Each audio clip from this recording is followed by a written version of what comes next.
En décembre 2023, le corps décapité d'un homme est retrouvé sur la côte ghanéenne.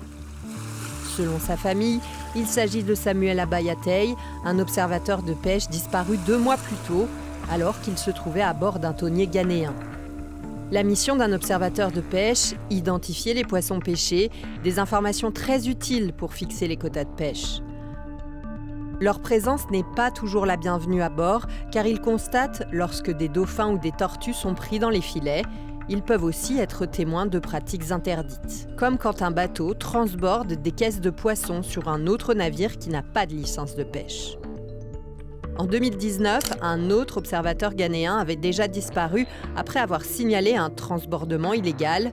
Selon l'Association des observateurs professionnels, 15 d'entre eux ont récemment disparu de manière suspecte.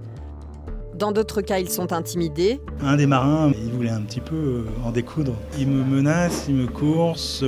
Sur mon ciré, je me souviens, il avait écrit des gros mots et des trucs comme ça. Nous raconte un observateur français qui depuis a quitté la profession. Un climat de tension aggravé depuis 2020 par l'observation de captures accidentelles de dauphins dans les filets de pêche. Les pêcheurs craignent d'être tenus responsables des échouages massifs de dauphins sur les côtes. Selon une ex-observatrice de pêche, l'un d'entre eux a même fait une crise de panique quand il a pris un dauphin dans ses filets alors qu'elle était à bord. Cet hiver, la pêche au filet a été interdite dans le golfe de Gascogne pour protéger les dauphins. Depuis, de nombreux pêcheurs boycottent les observateurs. Si les observateurs restent à quai, la France récoltera moins de données scientifiques sur de nombreuses espèces.